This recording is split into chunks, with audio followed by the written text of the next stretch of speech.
Okay then, let's get this turbo swapped out. Hello guys, welcome back to another video. We are of course going to be working on the BMW X5 30D. Now before we get into things, make sure you give this video a like. It really does help me out and it shows your appreciation. Now then, as I said, we are going to be swapping out the turbocharger today on a M57 3-litre diesel powered BMW X5. And why are we doing that? So we found out in the previous video that the turbocharger failed in pretty spectacular fashion. Yes, it definitely shat its pants. Now, why did that happen? We don't know yet. There's a few potential reasons why that could have happened. But yeah, hopefully we're going to try and find out the cause of that today. And hopefully I'll be able to make an in-depth video for you guys as well. Now, I just want to say how I'm going to be tackling this job. It may not be the conventional way, but it's the way that I think I'll be the most comfortable tackling.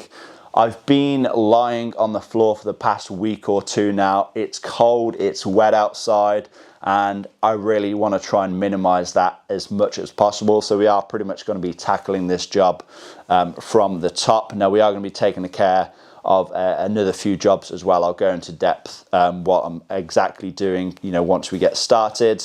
But yeah, just know that things may take a little bit longer, but it means that we are going to be able to do it in a lot more comfort. Now then, I want to say a massive thanks to a company called Vehicle. They have kindly supplied the turbocharger for this job.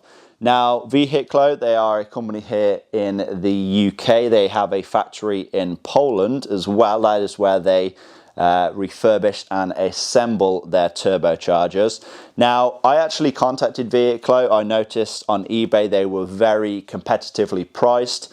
And I actually watched a video of their factory in Poland, and I seen that, yeah, like it looks next level. Their attention to detail is superb, and yeah, I do trust these guys. The turbo itself comes with a 2-year warranty as well.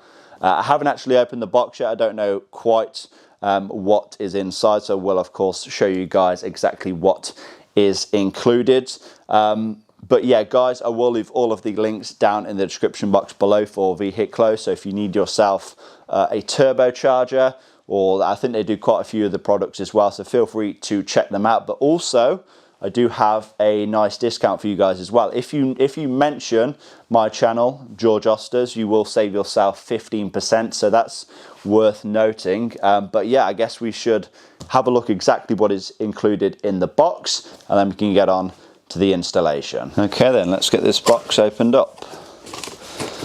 So, first and foremost, a good bit of packaging. Have a leaflet here as well with all of their details on.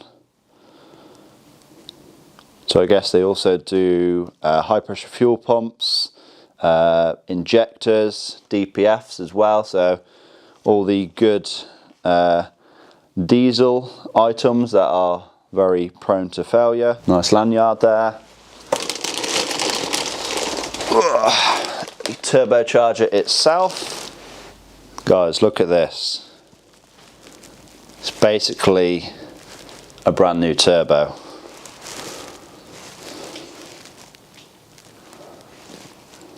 Yeah, this should work nicely.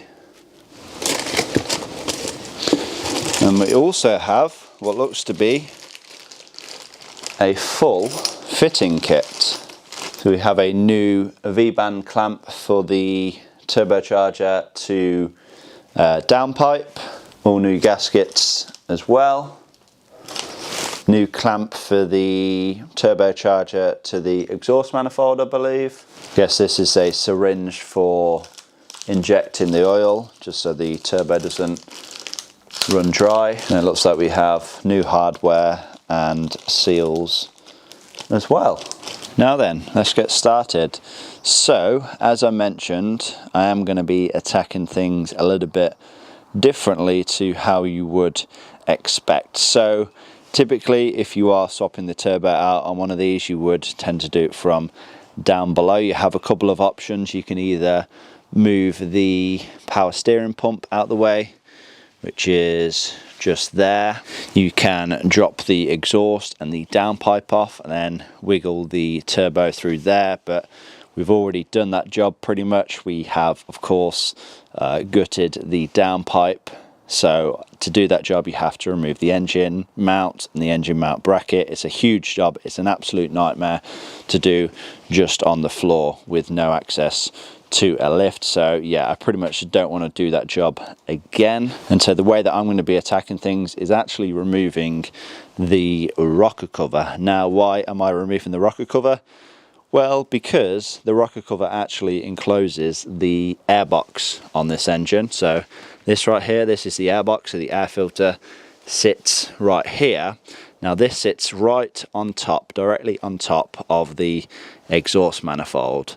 Now there's no way of you trying to remove the turbo through this gap here. It's just not happening, and I don't fancy working blind. Yes, it is a bit more work because we are going to have to remove the intake manifold, the fuel rail, the injectors, everything like that, but it is going to mean that we are going to be, you know, renewing a few seals at the same time. Obviously the injectors, they're going to be reseated and have all new crush washers on. The rocker cover, that is going to come with all new gaskets as well, and it's going to give us a good chance to clean everything thoroughly at the same time as well. And so yeah, honestly, I'm not too fussed about the extra steps that we are taking to gain good access, because like I said, it's going to mean that we get a few extra jobs done at the same time, but it's most importantly, it means that we're going to be able to do things more comfortably, and we're not going to have to roll around on the floor and try and wrestle this thing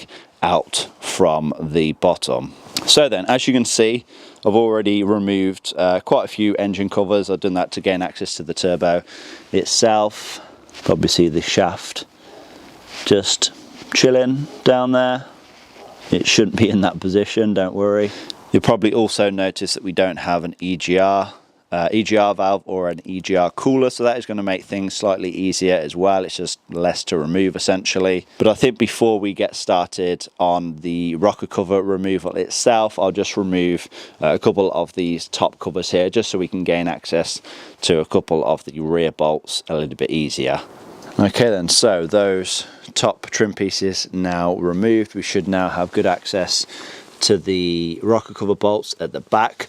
But before we start, you know, unbolting the rocker cover, I'm going to go ahead and get the intake manifold removed. We've obviously already replaced the intake manifold for a brand new one, so it should come off fairly easy. It's just a bunch of 10mm bolts along the top and then 11mm nuts here. We also have a couple of vacuum hoses underneath, so we can't just yank this off once it is removed. But we also have a 10mm bolt holding the dipstick to the intake manifold, and then we need to also remove the map sensor plug as well. But yeah, it's all fairly simple stuff. Let's get this thing removed. Of course, also just going to remove the intercooler hose. That goes onto the anti-shudder valve. Put that back on. Didn't need to remove it fully. Also unplug the anti-shudder valve and the intake air temperature sensor. It's the bolt for the dipstick. Now let's get all of the intake manifold bolts removed.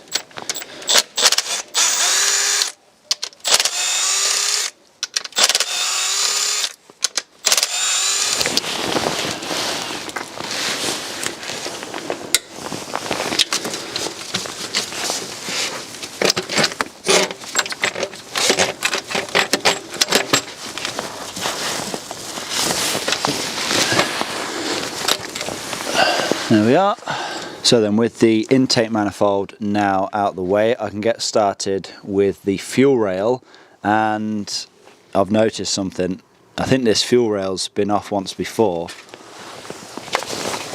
Look at this bolt here. It's not even finger tight. It's literally about to fall out, so don't quite know what's happened there. The other two bolts are in place. Oh wait, one's actually missing. One is actually missing from the fuel rail. Hold on. Unless that's actually not supposed to be there, because there's not actually a lug on the fuel rail here. So maybe that's for a different model. I don't know. Yeah, the other two are in place. That one is completely loose. And thinking about it, actually, I don't even need to remove the fuel rail. I thought it was bolted to the top of the rocker cover, but it's not. It's just bolted to the cylinder head. So all I need to do essentially, well, I'll tighten that bolt down for starters, and then I'll just work on getting these high pressure fuel pipes out of the way. Let's actually get the leak off pipes out of the way first. It's just going to be a bit difficult to get a spanner on the on top of the injectors with those in the way.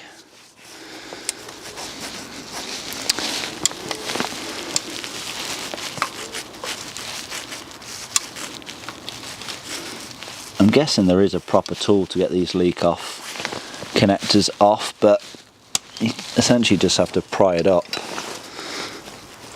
It should come off then. There we are.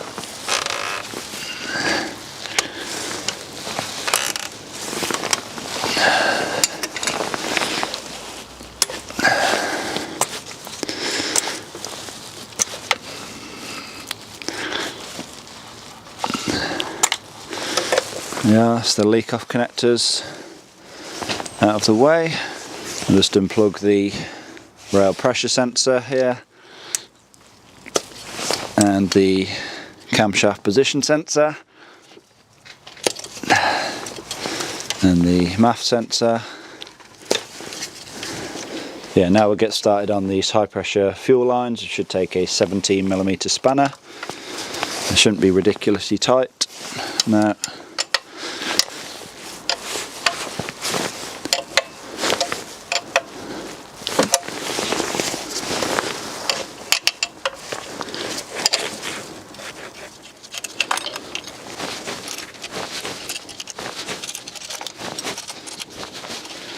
That's all of the high pressure fuel pipes now removed. Just going to disconnect all the electrical connectors for the injectors.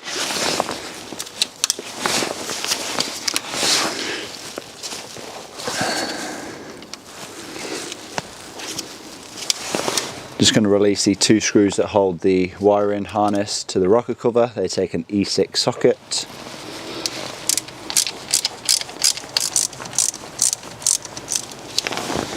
Tell a lie, there's 3, not 2 screws holding it in place. Just tuck that down there, out of the way. And now just going to begin releasing all of the 8mm nuts that hold the injector clamps down. There should be 2 for each injector, so 12 in total.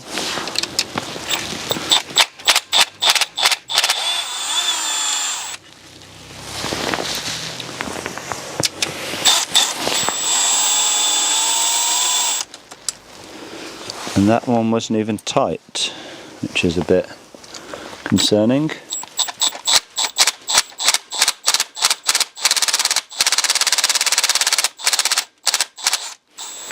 That one seems a bit over tight. And I think somebody's definitely been in here before.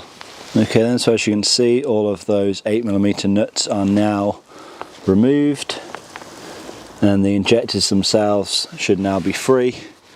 Let's start one by one removing all 6 injectors. Okay then, so all 6 diesel injectors now removed.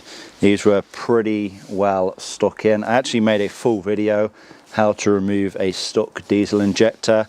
I went in a lot of depth on how to get these things out if you are having trouble, so feel free to check that out. I didn't want to include it into this video, just make the thing way too long. But yeah, these are now removed, and we should be pretty much there or thereabouts ready to start unbolting the rocker cover.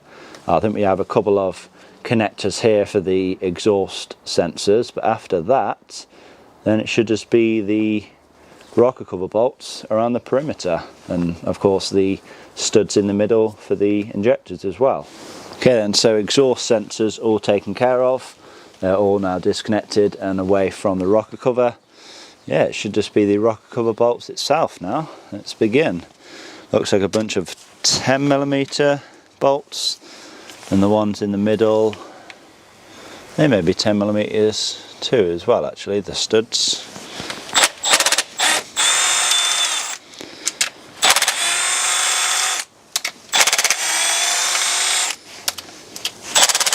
Okay, so it turns out I missed one of the 10mm bolts. This one right here, the mass airflow sensor was in the way. Just remove the 2 screws that hold that in place. I could get a socket on it then. And now this should pull off, he says. Okay, so in the back left corner below the airbox, or kind of on the back edge, there should be 2 more E6 screws, and yeah, these essentially hold the wiring loom to the back of the rocker cover, so you're going to want to remove them. Like I said, someone's obviously been in here before because there's only one of these screws in place, but yeah, the rocker cover should now lift off. There we are. And because I know there'll be a few of you out there that are wondering what the condition of the engine looks like, those camshaft lobes look absolutely perfect.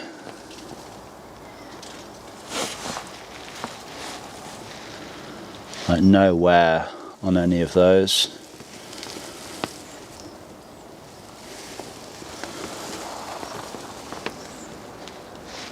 Timing chain as well. Yeah, no slack in that. But I guess now we can begin unbolting the exhaust manifold. So we have this bracket in place. Just need to release the 2 bolts on the EGR blanking plate, and then I'm guessing this should probably come away. Then it just looks like it's held in by these clips. So as you can see, I've just covered over the open cylinder head. Obviously you don't want anything falling down there.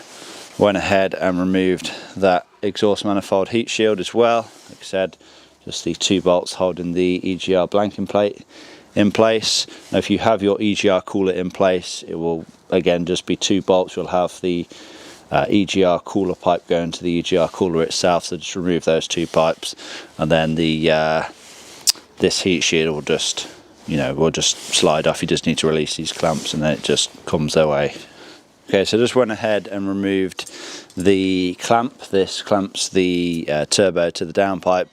I bent it out of shape. We have a new one of these anyway, so that's not an issue, but we can just see this thing is covered in oil. So yeah, we do have oil coming from somewhere. We obviously knew that when we broke down, we lost at least 1 litre of oil. So yeah, hopefully once we get the turbo out, we'll see exactly where that oil's coming from. So next thing I'm going to do then is remove the exhaust manifold. Now there is, I believe, 6 nuts at the top and then 6 nuts at the bottom as well. Obviously you're not going to be able to see the ones at the bottom. I'm just going to have to try and feel for them. Yeah, so they are pretty much directly below the ones at the top. So yeah, let's get all those removed, then the exhaust manifold should come away and we should have full access to the turbo then. Oh, we may need to also remove this clamp here as well that holds the exhaust manifold to the turbo, and then the manifold can come away. So 10mm nuts. It should not be tight. I think it's 20 Newton meters or so.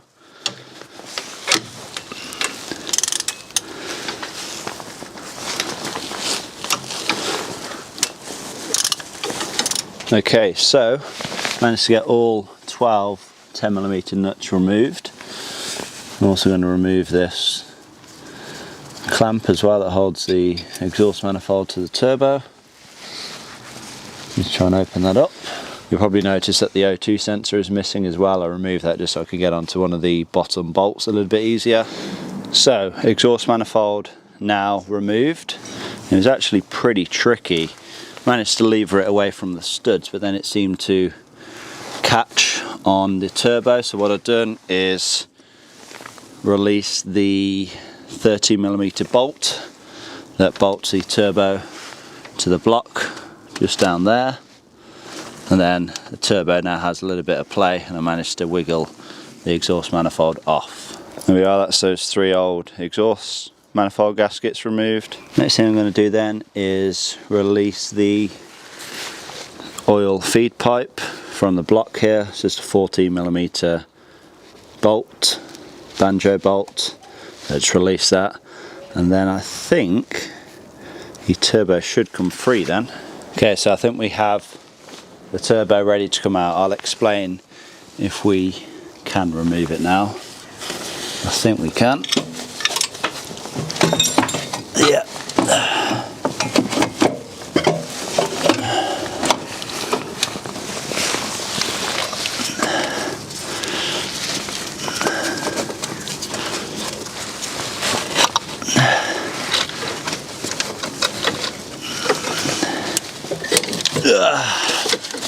Gotcha.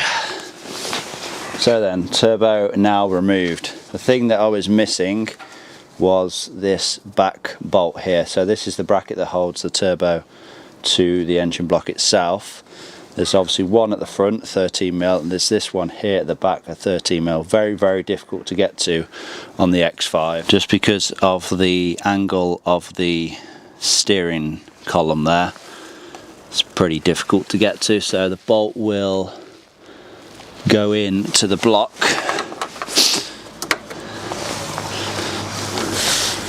Around here, around this area, so obviously that's the rear one, front one goes in around there. Once you remove those, it should just then slide out of the oil drain pipe there. I believe this piece, this section here, will actually pull out as well. Might have to get some grips on that. But yeah, as you can see, we are left with an oily mess. Oh, I don't think I've actually shown you, but of course you need to remove the intercooler pipe. Just one bolt to remove, and then the other stays in the turbo. That's a Torx bolt. Once you can twist the bracket sleeve thing round, you should then be able to pull the pipe out. Okay then guys, so I have been busy, very busy in fact. So then, the rocker cover, that has been completely stripped down to the bare plastic shell. This is the bare rocker cover right here. This is everything that I have removed from it. So first and foremost, this bracket, this sits on the side of the airbox. It's where the DPF pressure sensor and the oxygen sensors and everything clips on. We then have the crankcase breather. I replaced this like when I'd done the whole bunch of work prior to doing this. This is a new Febby Bilstein one. I've just removed that. I gave it a little bit of a clean up, although it wasn't, you know, dirty. Like I said, it's just been replaced anyway. Still have the original gaskets for that. They are nice and supple, so I don't need to replace those. Of course, we have the oil filler cap. Gave that a bit of a clean up. We have these rubber caps. They sit inside of the airbox itself. Camshaft position sensor. Gave that a bit of a clean up. This crankcase breather pipe that goes on the end of the pipe here underneath the airbox again. Now let me show you something that you've probably never seen before, and this is going to be the internal crankcase breather ventilation system. So it is actually this thing right here. No, I'm not talking about this. This is a completely different thing. It actually lives on the inside of the rocker cover itself in this section right here. So let me flip this over. It actually lives just there, like that. Now this is actually held in by, I believe, 5 torque screws, but not only is it held in by torque screws, it's also secured in with some sealant as well. Now, do you have to remove this? No, but as I am cleaning the rocker cover up, I thought it was, you know, just as well that I do give this a good clean as well. This is obviously a non-replaceable part, you know, it doesn't come separate from BMW, it literally just comes as the rocker cover. And I didn't actually know this was a thing, but there is a spring in this, and then I guess just a load of different vents that directs the crankcase vapors to the actual crankcase breather block itself. As you can see, this has a diaphragm in, and then a section there for the gases to go through as well. But yeah, if you've never ever removed one of these before and you are removing your rocker cover, it's well worth doing so, in my opinion, but you do have to be very, very careful when removing this. Like I said, it's held in by some screws, but then it's held in by some pretty sticky sealant, so that will be going back in. I have some Rhino seal, so that should go back in there quite nicely. But yeah, that is all of the rocker cover ready to go back together. Also have the workings of the turbocharger as well, so just the 2 banjo bolts, the oil feed pipe, the drain tube, and also the drain tube section that goes into the engine block itself. Again, this has all been thoroughly cleaned with brake cleaner. Everything is now nice and clear. We have some new crush washers and a new gasket for the turbo itself there. This large one, this is for the downpipe, well, where the downpipe meets the turbo itself. Also have all new seals for the drain tube as well. They come with the turbocharger itself. They are green, so they should be nitrile O-rings, which is good. So that is everything nice and clean, ready to go back onto the turbocharger then. Now, with regard to everything else that I need to reinstall, that has all been thoroughly cleaned as well. Now you'll notice the intercooler here, along with the 2 charge pipes. I removed those because I wanted to make sure that any oil and any metal shavings that did come from the turbocharger itself were cleaned out. Obviously you don't want all that going through your intake. So the intercooler is now nice and clean. I gave it a good thorough clean with some high pressure water, and then some soapy water, and then a hell of a load of brake clean, and yeah, that's pretty much spotless in there now. And the same story for the 2 charge pipes as well. Also gave this intake pipe where it goes from the mass airflow sensor down into the turbo a good clean as well. Again, that is now spotless, along with the intake manifold as well, although this is a brand new intake manifold, so it did not require nearly as much cleaning as the intercooler and the charge pipes. Moving on here then, we have all of the injectors. They are all still in order with the high pressure fuel pipes. Everything again has been thoroughly cleaned with brake cleaner. Just have some fresh Bosch copper washers to go on as well. And then we also have the original exhaust manifold.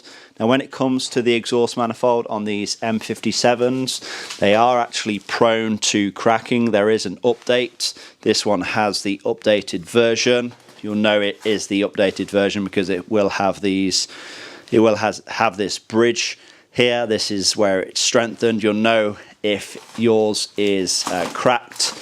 It tends to crack right through the middle here, and yeah, that's why they decided to add this strengthened part on. So yeah, this one is all good, no cracks at all.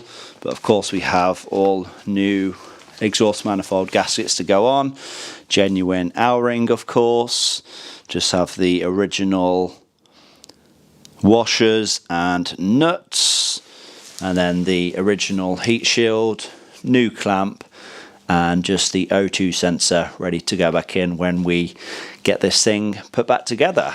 Okay, so the inner crankcase breather is going back in. Just have Reinzer seal all around the edge. Don't need too much on here, just enough to seal this in. It is held in by screws anyway. Yeah, this is all nice and clean, so should just be able to drop this in. Just push it down into place. We get our screws reinstalled. Yeah, so Torx 25 screws.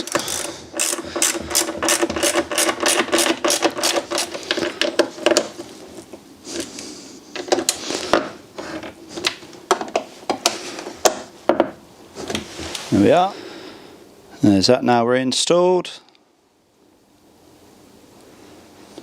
Also going to get the top crankcase breather reinstalled as well, of course, with the gaskets.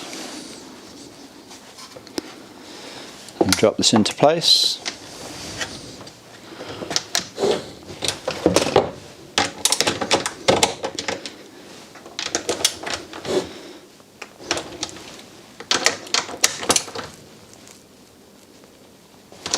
There we are.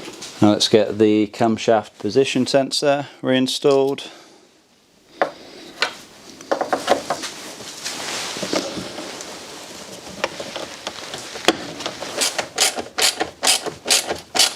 We'll also reinstall the oil filler cap now as well. Also reinstalled this bracket here onto the side of the airbox. That just pushes in with these clips here. I'm just going to slide the DPF pressure sensor back in place as well.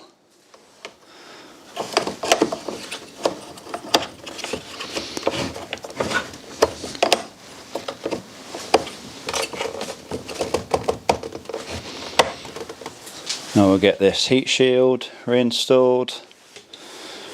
So it should just be held in by these clips.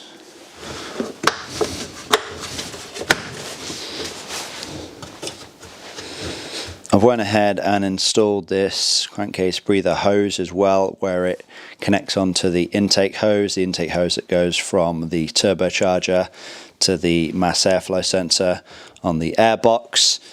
Now I have decided to install some Jubilee clamps because oil just leaks past this thing, and it seems like the only solution. This will of course need adjusting when I reinstall the intake pipe, but I can do that once the rocker cover is on the car. Then the only thing left now is to install the rocker cover gasket itself, which of course we have a brand new L-ring rocker cover gasket. These are not expensive, so don't skimp out and get a Chinese gasket. Just get the genuine L-ring one and you should be good. But yeah, should be relatively easy to install. Just lay it over, push it into place, and then we're golden. Oh, when it comes to installing this onto the car, I will apply a small amount of Reinzer seal to the half moons because it is a common leaking spot. But yeah, like I said, I'll do that on the cylinder head itself rather than on the gasket. Tell you what, this new gasket is going in a hell of a lot easier than the old one came out. The old one just fell to bits. It was so hard and brittle, and yeah, it was more like plastic rather than rubber. So it's probably just as well that we did swap this out anyway. And there we are then. That is the rocker cover now reassembled. It's now time to move on to the assembly of the turbocharger. So let's get it out of its packaging.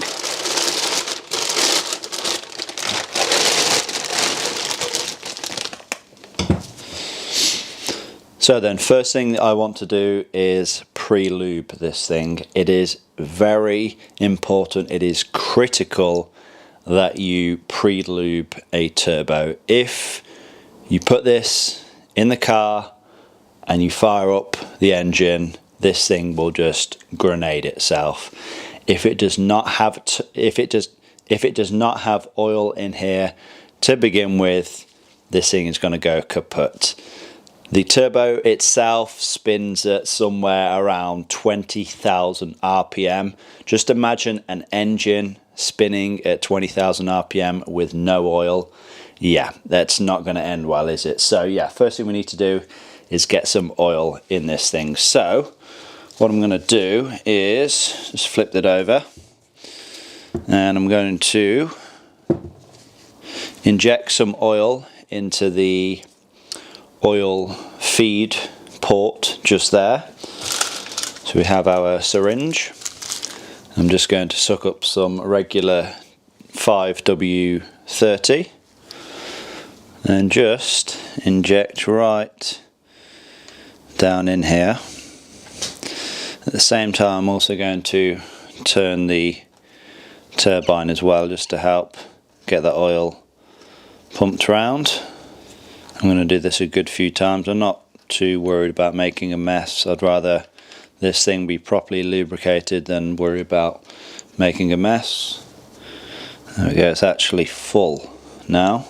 So then the turbo is now pretty much full of oil. Now once I remove the stopper from the oil feed port, this is actually the oil drain port, I got mixed up. Once I remove the stopper from the oil feed port, most of this oil will just run out. I'm not too concerned about that. I'm just, you know, making sure that we have the critical lubrication needed for startup, so this thing doesn't go bang. But I think what I'm going to do is actually get the drain tube installed with the new O-ring on, get this in position, and then we can flip it over. Like I said, a lot of oil will just run out, but I'm not, you know, I'm not bothered about making a mess at this stage. And then of course we can get the feed pipe installed as well. As you can see then, I've just installed the two new O-rings to the drain pipe, and this can now go into place. If you are wondering which direction this needs to point, it is the opposite to the actuator.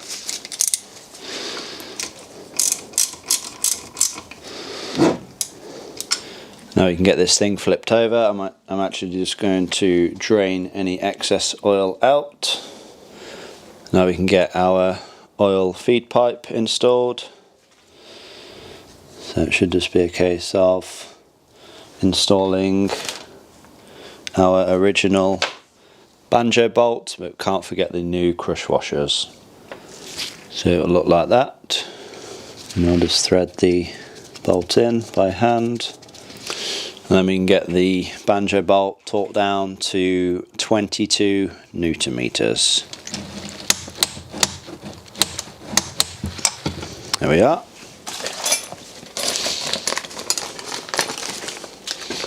I guess now we can install the gasket that sits on top here. Just goes in between the turbo and the exhaust manifold. You can also install this gasket as well that goes in between the turbo and the exhaust downpipe. Also these two bolts as well for the intercooler pipe. This Torx bolt, this just sits in the bottom.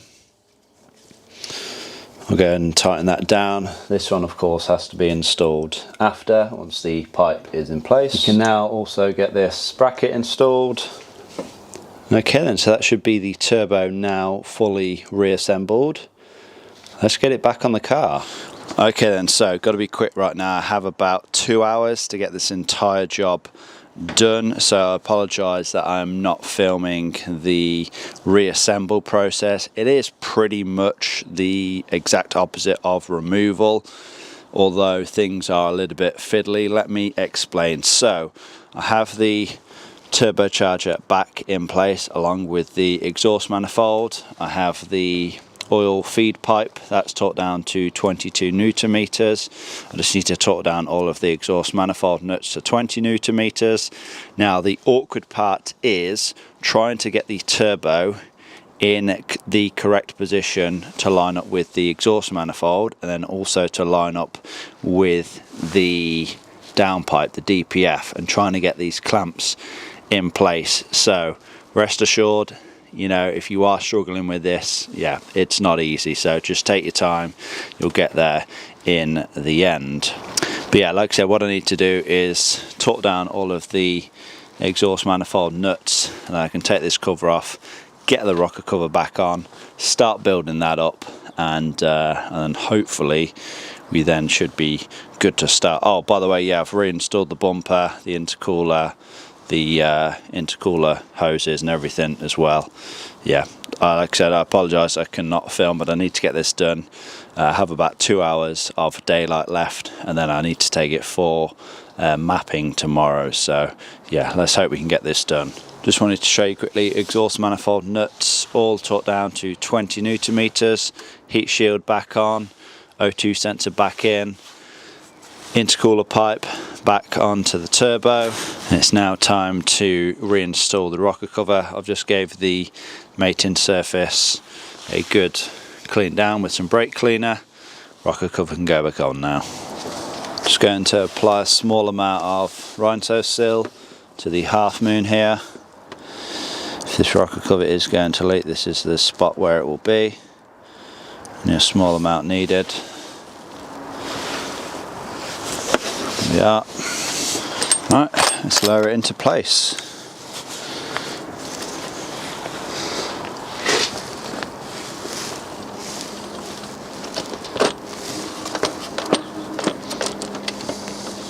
Make sure nothing's trapped.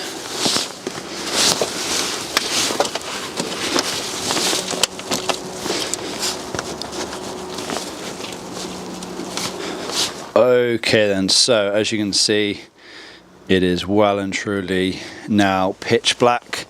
I think it's around -4 degrees. Look at the frost on the car there, but we're still going. As you can see then, rocker cover is now back in place. All of the bolts torqued down, and there's a hell of a lot of bolts. I think there's 8 of these 10mm head bolts, and then I think 12 of the injector studs there, 10mm as well. So yeah, like I said, rocker cover back in place. I put a bit of the rhinestone seal on the half moon there. This intake pipe is now back onto the turbo. That's a bit of a nightmare trying to get on. Yeah, it's like very difficult to get that onto the turbo, as well as getting this pipe in place and lining this up as well. But yeah, got there with that. Obviously injectors all now back in. I have reseated them. New copper washers as well, of course. Clamps all tightened down. High pressure fuel pipes, they are tightened down as well. All of the nuts and leak off pipes, connectors, they're all back on as well. Everything should be plugged in. Mass airflow sensor, camshaft position sensor, fuel rail pressure sensor. I think just to get this thing started now, I mean, we technically could start it without the intake manifold, but I think to start this thing properly, I think it's literally just a case of getting the intake manifold back on, which is, yeah, very simple to do. It takes 10 minutes or so. So yeah, I'm going to do that, and then we need to add oil. I did do an oil change. I don't know if I told you guys, but yeah, I did an oil change. Obviously new filter. I'll put a few litres of oil in just because I had some left in a container, but I need to top that up to the max, and then hopefully we can try and get this thing started. And hopefully, I'm not even going to say, let's crack on, get everything done, and then we'll try and get this thing started. So intake manifold reinstalled, map sensor plugged back in, the sensor on the back of the fuel rail plugged back in, anti-shudder valve plugged back in, air intake temperature sensor plugged back in, intercooler hose back on. I think we are now ready to start it. Also added oil as well, we're showing at the maximum, so we should be all good for that. Now, because we have completely drained the fuel system, essentially, it is going to take a little bit of cranking for it to finally fire up. That's not a bad thing though, it's actually a good thing, because then we are you know, turning the oil pump, and we are sending fresh oil to the turbo. Like I said, it's already been pre-lubed anyway, but we can never have enough oil. So yeah, I guess there's nothing left to do, but let's get this thing fired up.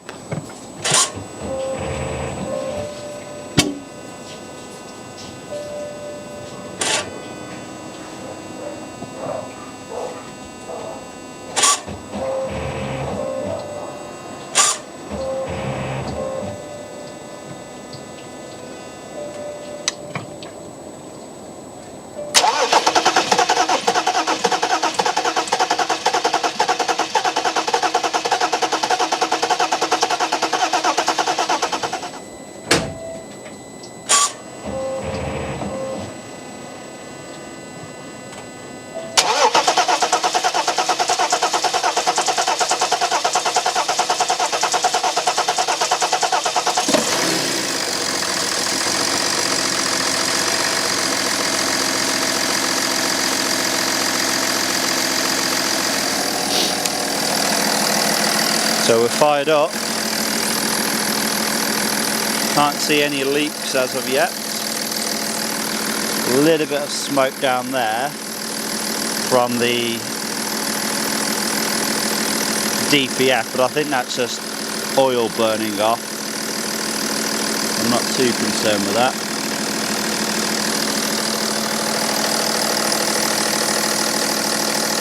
Can't see any fuel leaks.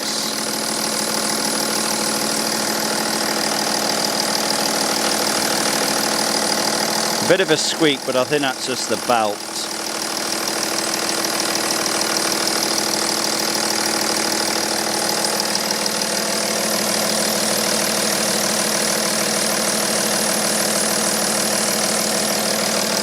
And there we go then, all now back together, bar the main engine cover. I'm just going to leave that off just so I can further check to make sure there is no leaks of any kind.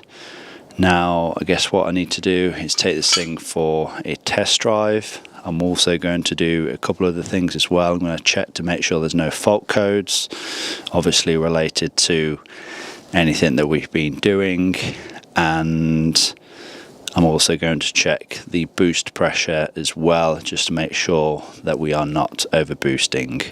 And then tomorrow morning, in around 7 or 8 hours time, because yes, it's almost midnight now, we are going to take this thing to be mapped.